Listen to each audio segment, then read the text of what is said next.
नमस्कार दोस्तों। आज हम पढ़ने वाले हैं प्रेजेंट परफेक्ट टेंस के बारे में, यानी कि प्रेजेंट परफेक्ट टेंस का प्रयोग कैसे वाक्यों में करना है वो देखते हैं। तो वे वाक्य जिनसे प्रकट होता है कि कार्य अभी अभी समाप्त हुआ है या कार्य कुछ समय पहले ही समाप्त हो चुका है, वहाँ प्रेजेंट परफेक्ट टेंस का प्रयोग करते हैं। जैसे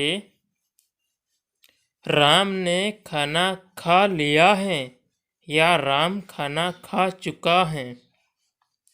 तो खाना खाने का काम अभी अभी पूरा हुआ है। तो इस प्रकार के वाक्यों को हम प्रेजेंट परफेक्ट टेंस में बनाते हैं। प्रेजेंट परफेक्ट टेंस की पहचान। तो हिंदी वाक्यों की क्रिया के अंत में प्राय चुका है, चुकी है, चुके हैं, ये हैं, यह हैं अथवा अहूँ, ई हैं, अ हैं आदि आते हैं। जैसे रवि ने खाना खा लिया है, राम स्कूल जा चुका है। इन वाक्यों में अंत में चुका है या आ है, आ रहा है। तो इस प्रकार के वाक्यों को प्रेजेंट परफेक्ट टेंस में बनाते हैं। आगे है हमारी प्रेजेंट परफेक्ट टेंस की हेल्पिंग वर्ब, यानी कि सहायक क्रिया। तो इसकी दो हेल्पिंग वर्ब हैं, एक हैज और दूसरी है हैव। हैज का प्रयोग सिंगुलर सब्जेक्ट यानी कि ही, सी, इट तथा नाम जैसे राम, श्याम, गीता, सीता आदि के साथ करते हैं। और हैव का प्रयोग आई तथा प्लूरल सब्जेक्ट जैसे वी, यू, दे आदि के साथ करते हैं। आगे है मेन वर्ब यानी कि मुख्य क्रिया। प्रेजेंट परफेक्ट टेंस में मेन वर्ब की थर्ड फॉर्म का प्रयोग किया जाता है। अब हम पढ़ने वाले हैं प्रेजेंट परफेक्ट टेंस के एफर्मेटिव सेंटेंस यानी कि सकारात्मक वाक्य के बारे में, जिसका फॉर्मूला है हमारे पास सब्जेक्ट प्लस हैज या हैव प्लस वर्ब की थर्ड फॉर्म फिर अदर वर्ड। तो पहला एग्जांपल लेते हैं, राम स्कूल जा चुका है या गया है। इसकी अंग्रेजी हम इस फॉर्मूले से बनाएंगे। तो फॉर्मूला कहता है कि सब्जेक्ट लाना है सबसे पहले। तो इस वाक्य में सब्जेक्ट है हमारा राम। तो राम की स्पेलिंग सबसे पहले लिखेंगे हम, उसके बाद हम हैज लाएंगे, क्योंकि हमें पता है राम सिंगुलर सब्जेक्ट है, इसलिए राम के साथ हैज का प्रयोग करेंगे। आगे फॉर्मूले के हिसाब से हम वर्ब विथ थर्ड फॉर्म का प्रयोग करेंगे। तो इस वाक्य में हमारे क्रिया है जाना, जिसकी अंग्रेजी होती है गो, और गो की थर्ड फॉर्म होगी हमारे गोन। तो हम हैज के बाद गोन का प्रयोग करेंगे। फिर बचा हुआ है हमारा स्कूल। तो स्कूल के लिए हम टू स्कूल का प्रयोग करेंगे। तो इस प्रकार राम स्कूल जा चुका है या गया है, इसकी अंग्रेजी हो जाएगी Ram has gone to school. अब दूसरा एग्जाम्पल है हमारे, तुमने उसकी प्लेट तोड़ दी है। इसको भी हम फॉर्मूले के हिसाब से बनाएंगे। तो इस वाक्य में सब्जेक्ट हमारा यू है और यू के साथ हम हैव का प्रयोग करते हैं, न कि हैज का। उसके बाद हम वर्ब की थर्ड फॉर्म का प्रयोग करेंगे। तो इस वाक्य में क्रिया है तोड़ना यानी कि ब्रेक, और ब्रेक की थर्ड फॉर्म होती है ब्रोकन। तो हम हैव के बाद ब्रोकन का प्रयोग करेंगे। फिर हमारा बचा हुआ है उसकी प्लेट यानी कि हिज प्लेट। तो इस प्रकार हमारा ये सेंटेंस बन जाएगा you have broken his plate. अब तीसरा है हमारा, वह इस कहानी को पढ़ चुके हैं। तो इसकी अंग्रेजी वेम फॉर्मूले के हिसाब से बनाएंगे। तो इस वाक्य में सब्जेक्ट हमारा वह है, जो कि एक प्लूरल सब्जेक्ट है, और इसके साथ हम हैव का प्रयोग।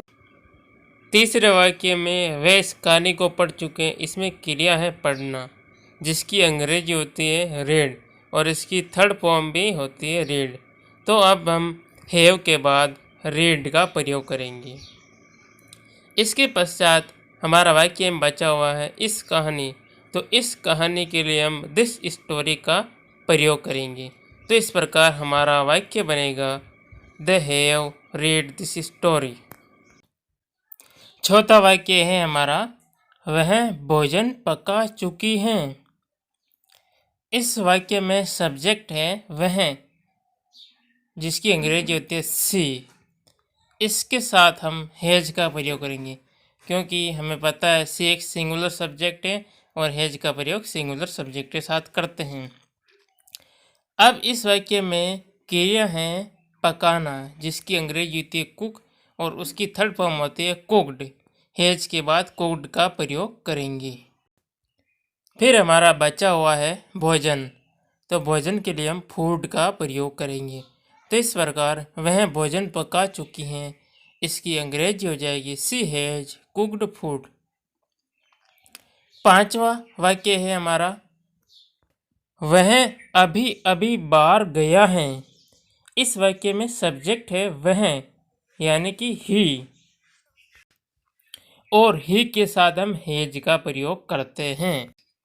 इस वाक्य में अभी अभी के लिए हम जस्ट का प्रयोग करेंगे, और जस्ट का प्रयोग हेल्पिंग वर्ब और मेन वर्ब के बीच में करते हैं।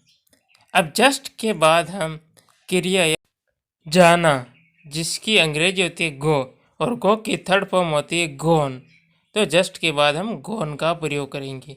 इसके बाद हमारा बचा हुआ है बाहर, बाहर के लिए हम आउट का प्रयोग करेंगे।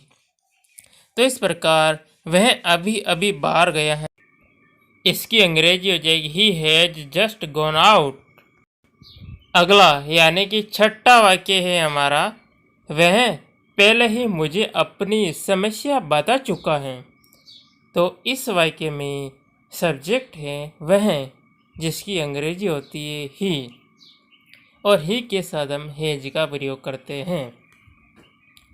और इस वाक्य में पहले ही, इसके लिए हम ऑलरेडी का प्रयोग करेंगे, और ऑलरेडी का प्रयोग हम हेल्पिंग वर्ब हैज और मेन वर्ब के बीच में करेंगे। तो यहाँ पर क्रिया है बताना, यानी कि एक्सप्लेन। एक्सप्लेन की थर्ड फॉर्म होती है एक्सप्लेन्ड, जो कि ऑलरेडी के बाद प्रयोग करेंगे। तो इस प्रकार ही हैज ऑलरेडी एक्सप्लेन्ड यहाँ तक हो गया हमारा। उसके बाद अपनी समस्या के लिए हम प्रयोग करेंगे हिज प्रॉब्लम, और फिर बचा हुआ है मुझे। मुझे के लिए हम प्रयोग करेंगे टू मी।